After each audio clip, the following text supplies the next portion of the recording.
काला साया। यूं तो बनारस घाट अपनी खूबसूरती के लिए बहुत प्रचलित है, पर घाट के किनारे कई राज लिए बैठे हैं। ये कहानी शुरू होती है बनारस के घाट के पास बने ममता निवास से, जहाँ प्रिया लाल जोड़े में ममता के घर उसकी बहू बनकर आती है। आओ आओ बहू, घर को अपने पैरों से पवित्र करो। ममता घर की दहलीज पार कर ही रही होती है कि अचानक एक बहुत गंदी सी बास पूरे घर में फैल जाती है।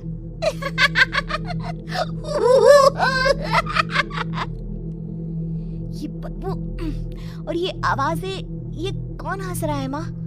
अब ये पड़ोसी ना हमारे थोड़े अलग से है। कहाँ हम शाकाहारी और ये मांस मच्छी खाने वाले। छोड़, तू ध्यान मत दे और गृह प्रवेश कर। और हाँ बहू, अपनी सास की एक बात हमेशा याद रखना, इन पड़ोसियों से तो कभी बात नहीं करेगी। अच्छे लोग नहीं है ये। अपनी सास की ये बात मानेगी ना बेटा? हाँ माँ, जो आपकी मर्जी, मैं उनसे बात नहीं करूंगी। अगले दिन प्रिया अपनी पहली रसोई बनाने रसोई घर में जाती है। ये छोटी बात तो नाक में जा रही है। एक काम करती हूँ, खिड़की खोल देती हूँ। प्रिया खिड़की खोलने जाती है। इतने चाले, लगता है इस खिड़की को कभी खोला ही नहीं गया। पर ऐसा क्यों? ओह, नॉन वेज की स्मेल आती होगी ना। 2 मिनट के लिए खोल लेती हूँ, फिर बंद कर दूंगी। प्रिया खिड़की खोलती है। खिड़की खोलते ही उसकी नजर सामने वाले घर की खिड़की पर पड़ती है, जहाँ एक लड़की खड़ी होती है। हाथों में मेहंदी, लाल रंग की साड़ी, बिल्कुल सजी धजी, मानो प्रिया की तरह ही वो भी नई नवेली बहू हो। वो प्रिया को देखकर मुस्कुराती है। हे भगवान, माँ ने तो इनसे बात करने को मना किया था। प्रिया फौरन ही खिड़की बंद कर देती है और तवे पर चढ़े रोटी की ओर देखने लगती है, पर वहाँ रोटी न होकर मछली पड़ी होती है। ये क्या? पहली ही रसोई में इतनी बड़ी गलती!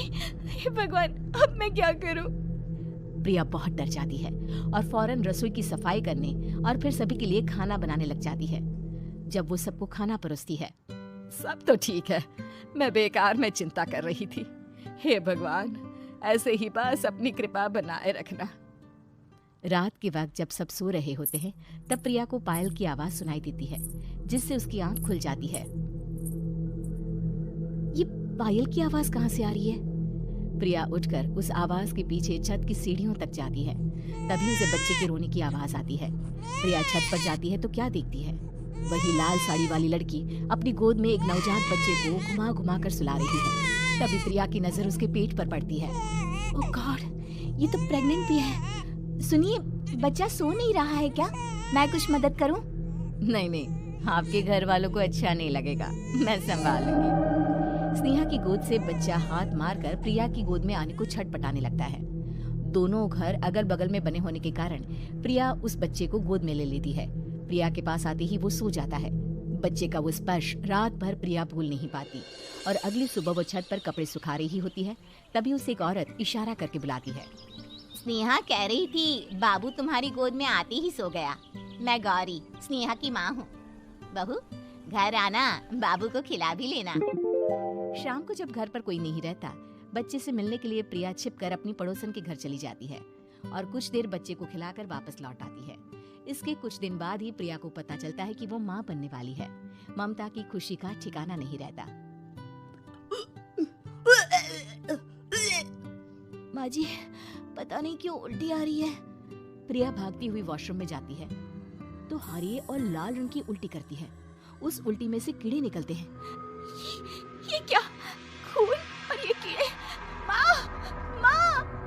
प्रिया की आवाज सुनकर ममता दौड़कर आती है, पर बेसिन में कुछ नहीं होता। प्रिया हक्की बक्की रह जाती है। ये सब क्या हो रहा है? प्रिया घबरा जाती है और अपने कमरे में जाकर सो जाती है। डर के कारण वो इतनी थक जाती है कि उसकी आंख लग जाती है। तब उसे ऐसा लगता है उसके पेट पर मानो कोई बैठा हुआ हो। कौन हो?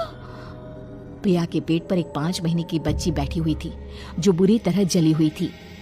माँ, तुम ही मुझे लाई ना अपने पेट में? मैं तुम्हारी माँ नहीं हूँ। कौन हो तुम? माँ, देखो मैं जल गई बुरी तरह से। 6 महीने पेट में रहने को भी मुझे नहीं मिला। सहला दो ना माँ। बचाओ! बचाओ! माँ! ममता दौड़कर कमरे में आती है। प्रिया की बातें सुनकर वो सब समझ जाती है। तू कहीं बगल वाले घर में तो नहीं जाकर आई ना बहू? मुझे माफ कर दो, मैं गई थी माँ। उस घर में सब मरे हुए हैं बहू। कई साल पहले स्नेहा उस घर में बहू बनकर आई थी। कुछ ही दिन में वो एक बच्चे को जन्म देने वाली थी। पूरा घर बच्चे के आने की खुशी में खोया था कि एक दिन अचानक उस घर में आग लग गई। सब बुरी तरह जलकर मर गए। गौरी आज भी दादी बनने का इंतजार कर रही है और इसीलिए स्नेहा ने अपना अजन्मा बच्चा तुम्हारी कोख में डाल दिया। ममता ये कह रही होती है कि पीछे से उसके पैरों को एक बच्चा पकड़ लेता है। दादी, दादी। माँ, स्नेहा की गोद में यही बच्चा था। ये बच्चा कौन है फिर? तेरी मौत है। तेरी भी दादी।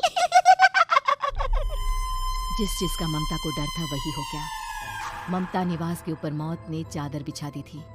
प्रिया का पेट ऐसे बढ़ जाता है मानो 9 महीने का हो। 2 हाथ उसके पेट से बाहर निकलते हैं। बहू, संतोष को फोन कर, किसी पंडित जी को बुला बहू। प्रिया का पति भागता हुआ घर आता है। ये तो होना ही था माँ।